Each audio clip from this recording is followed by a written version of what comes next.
Given the events that have happened in the past few weeks, I'm going to make this video about gun control. I didn't really want to make this video because it doesn't always attract the most intelligent counter-arguments, we'll just say that. Yeah, because obviously the rest of your videos are a beacon of intellectual light with titles such as How to Get Rid of Fuckboys and Drunk Tie-Dye Tutorial.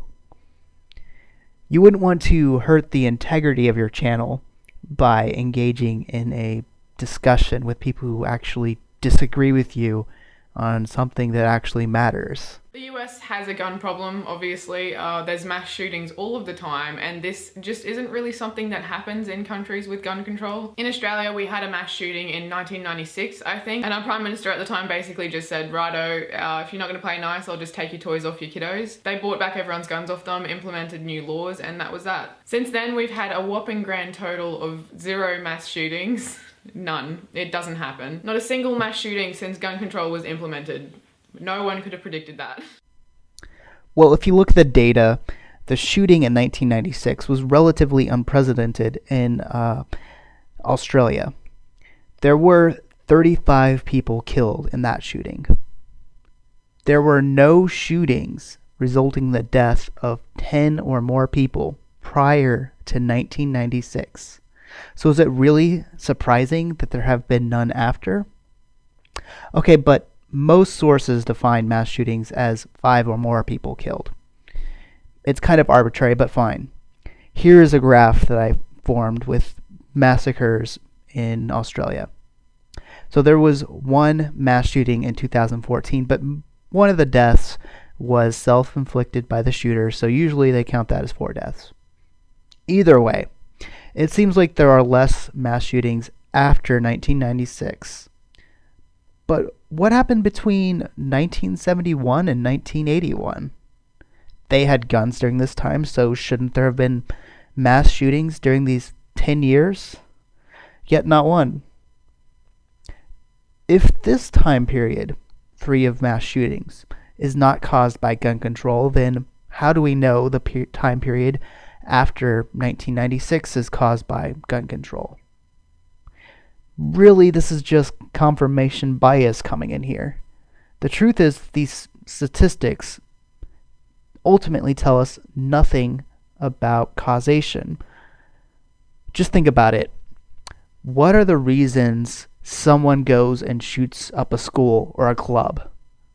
What are the reasons those attacks are successful or unsuccessful?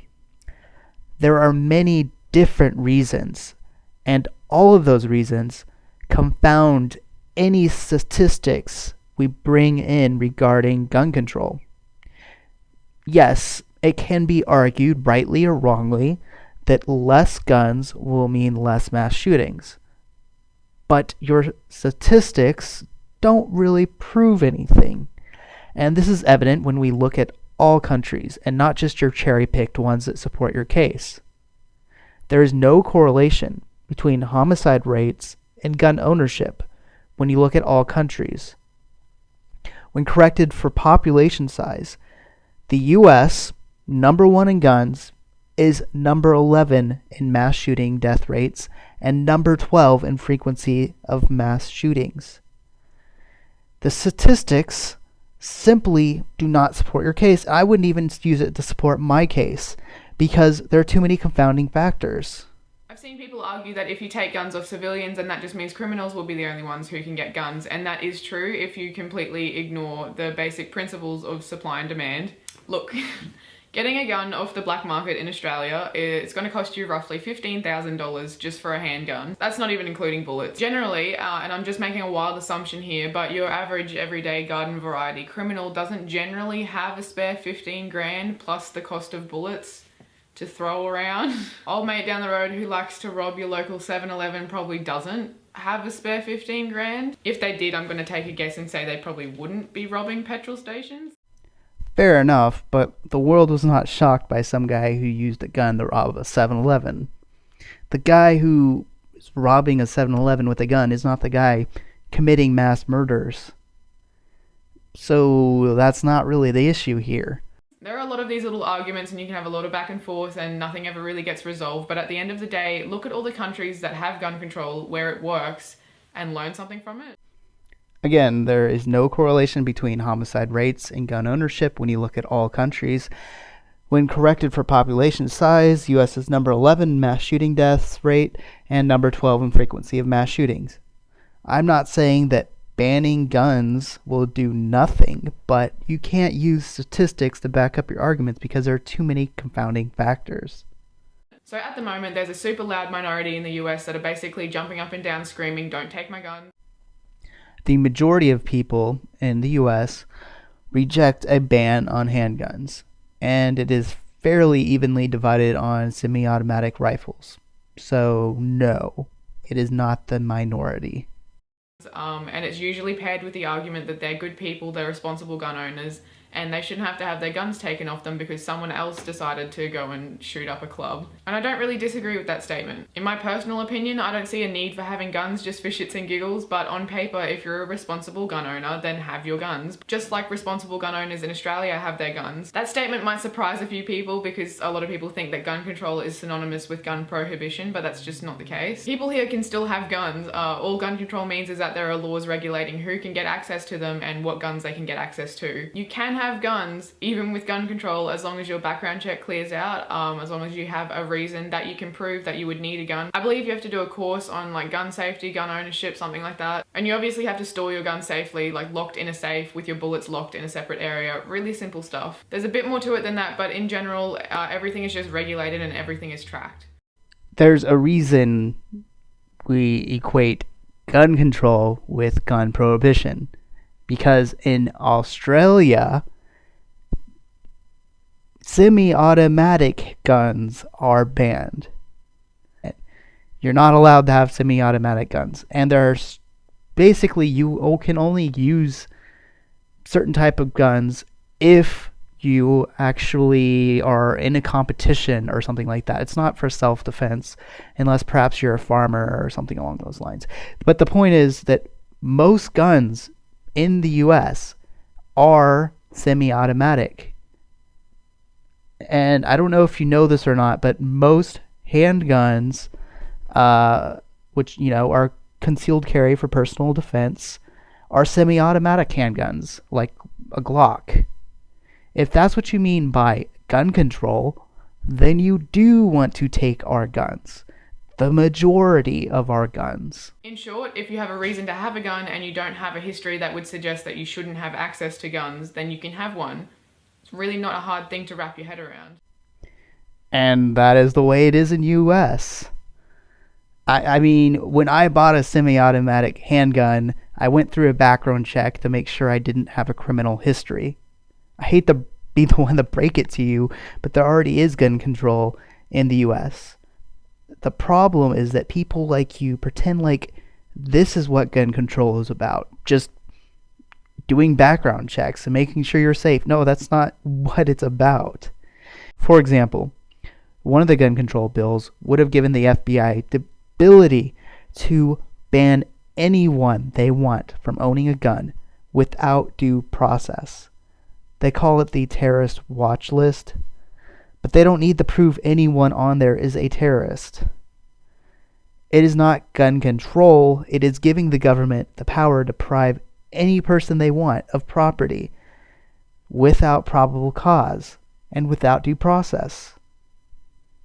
That is what we're against. We're not against, just having a few background checks to make sure criminals don't have the guns. That's not what we're against. I'm sorry. That same logic applies to other ownership privileges, like for cars. You can't have a car if you don't know how to drive it, and you can't keep your license if you're a shit driver. But cars actually have a purpose outside of killing things. Guns were only made to kill things, so why wouldn't that logic extend to gun ownership? If this was analogous to your laws in Australia, then we would only be allowed to own cars if we were in a race or something along those lines. But look, again, you seem to think we just let anyone buy guns. Not true. We have background check laws. Okay, so when we are driving, we are required to take a driving test to help reduce the chance we will accidentally hurt someone. What are you going to do with guns here? Are you going to make sure that people know how to shoot a gun more accurately so mass shooters are more likely to hit people? Or, okay, maybe you'll be making sure people store their guns more safely. What is that going to do? I mean, the problem is not that people are accidentally mass shooting people. The problem is that they're purposely mass shooting people. So you need to be more specific about the gun control you're proposing and how it's actually going to help. So if you are the responsible gun owner you claim to be, you really shouldn't have an issue with gun control because it doesn't affect you. It only affects the criminals that you keep talking about. So if you're calling yourself a responsible gun owner, then you should logically be supporting gun control, unless of course you're just using that title as a cop-out. The biggest difference is that you can't just walk into a store and grab an assault rifle, because literally no normal person needs an assault rifle for anything. The one and only argument I've ever heard that supports people having assault rifles is that maybe their government will turn against them and they need to fight them. Mate, your government could literally wipe out your entire country and not even be on the same continent. Take a look at your military spending and the kind of weapons your government has, and tell me that your right to an assault rifle is going to do you any favors. It's just such a transparent cop-out. So because we wouldn't have the chance of defending our family against the foreign armies of an invading country or a tyrannical government, we shouldn't even try? Nonsense. Besides, one word, Vietnam. Vietnam proved that guerrilla warfare can be effective against standing armies. You don't seem to realize that it is not just one redneck in the backwoods against the U.S. government. There are more guns than people in the U.S. That means we could theoretically have millions of people involved in guerrilla warfare. That could be effective. That said, in the U.S. we have a different understanding of rights than you. We believe each person is free to do whatever they want as long as they do not hurt anyone else. I have the right to own a gun, not because I need a gun, but because I'm free by nature. You, and a bunch of other people that agree with you, no matter how many, you do not have the right to take away my freedom unless I am abusing my freedom to hurt someone else. That means the burden of proof is on you to prove that I am doing something wrong, rather than me to prove that I need this right. Just think about why it's not okay for the government to decide to put homosexuals to death, for example. The reason is not because people need to be able to have homosexual relations. The reason is because it would be an unreasonable infringement on their freedom when they are not hurting anyone else. The same goes for gun owners. As long as we are not infringing on anyone else's rights, then what gives you the right to take away our rights?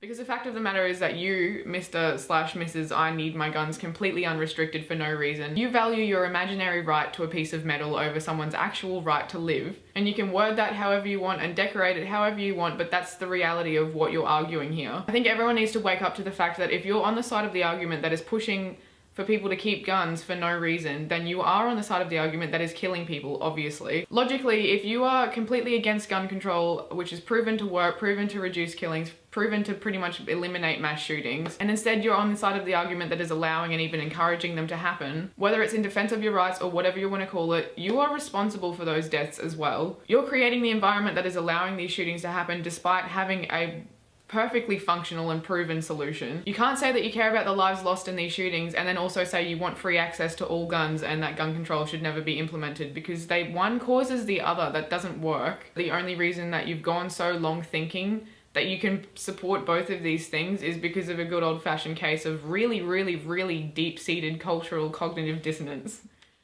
Again, there is no evidence that allowing people to buy guns causes mass shootings. There is no evidence that allowing people to buy guns increases homicide rates. Even if there was, that would not be any excuse for taking away someone else's rights. You say we are creating an environment that allows for mass shootings. I can turn this back on you. I have a way of stopping all homicides. Simply put every person on Earth in solitary confinement in a concentration camp. If somebody is in a concentration camp in solitary confinement, they obviously cannot hurt anyone else. Now, you might say this is not the same because we don't need guns, but we need other kinds of freedoms. I'm sorry, but no, you don't need your smartphone with 64 gigabytes of hard drive space. You don't need your beer with and tie dyes and all that stuff. You don't need any of that.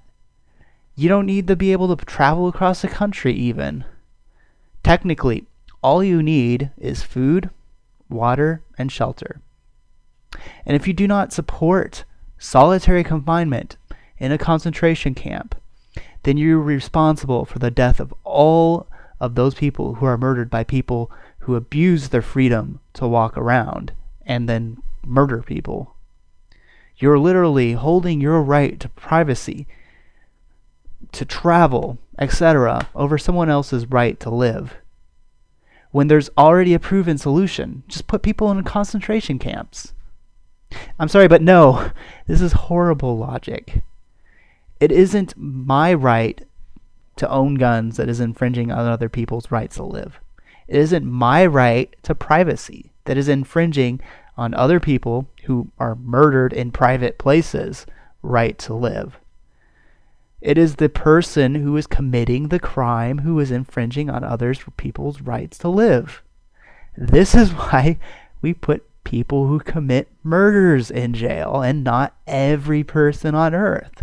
I mean, this is frickin' basic stuff.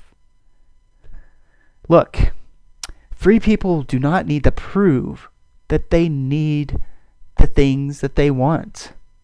The government must prove our ownership of those things infringes on others' rights.